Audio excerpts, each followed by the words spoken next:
Hi, and welcome to the Bottom Line. I'm Pastor Paul Steele. I'm the lead pastor at Bethlehem Church in Austin, Minnesota. And the Bottom Line is our weekly summary of the previous Sunday's sermon. We are in a sermon series entitled The Free Methodist Way. Bethlehem Church is part of the Free Methodist denomination. And as a denomination, we are seeking to remember who we are. What is our identity? And as a result, the bishops have come out and identified 5 values that help us know who we are. And these values are rooted in Free Methodist history, they're rooted in Scripture, and they help inspire us to follow after Jesus and be the people that He created us to be, both as individuals and as a church. And so the value that we looked at on Sunday is the first value, the value of life-giving holiness. Holiness is one of those words that we use in church, but what does it mean? Holiness simply means to be separated from the ordinary. So God is holy because He is creator, and so He's separated from His creation. God's holy because His ways are not our ways. And He wants His people to be holy. And so when He created humans, right, He created them in His image. So while we're like the animals, we're separated from the animals. And but sin has kind of reduced us. And so God continually through the Old Testament, we see God calling people in and separating them out. And the problem is all those people that God called out oftentimes wanted to be just like everybody else. They didn't want to be holy. But God tells His people to be holy like I am holy.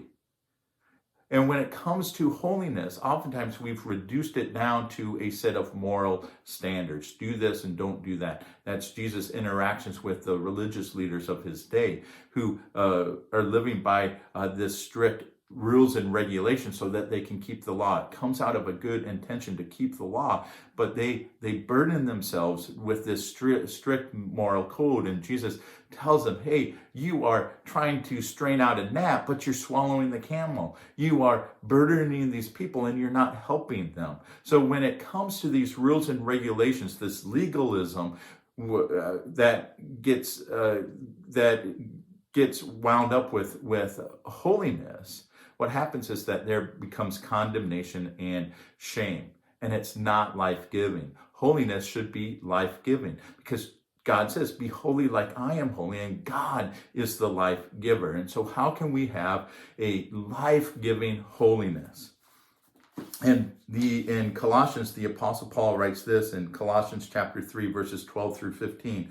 Since God chose you to be the holy people He loves, you must clothe yourselves with tender-hearted mercy, kindness, humility, gentleness, patience. Make allowance for each other's faults and forgive anyone who offends you. Remember, the Lord forgave you, so you must forgive others. Above all, clothe yourselves with love, which binds us all together in perfect harmony. And let the peace that comes from Christ rule in your hearts. For as members of one body, you are called to live in peace and always be thankful. And so what we see here is that holiness brings life, first of all, to our hearts, right? Paul says, clothe yourselves with tender-hearted mercy, kindness, humility, gentleness, and patience. So whatever holiness is, it starts in here and starts with these things like kindness and compassion and humility. It changes our heart. It brings life to our heart. But Paul also says it brings life to our interactions with each other. He says, make allowance for each other's faults. Forgive one another. Clothe yourself with love and work for perfect harmony.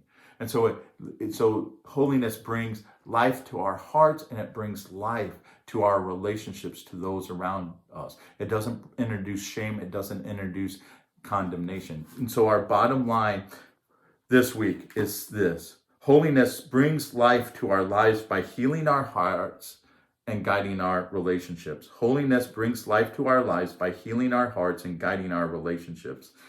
And our challenge is this: to pray and ask God to make us holy. Make us holy. Holiness first needs to come from God. God gives us holiness. So we are God's holy people. And one of the things that means is that we are to cultivate life rather than death. How do we bring life into this world? We need to be holy, just like God, who is our life maker, our life giver, is holy. Hey, thank you for being part of Bethlehem. I'm glad that you have watched this. I hope it's an encouragement to you. If you have gotten any encouragement out of our bottom line or out of our worship, I ask that you would help us out. Go to our website, BethlehemChurchAustin.com. Follow the Give tab and give a little bit to support the ministry here at Bethlehem. Have a great, wonderful week, and God bless.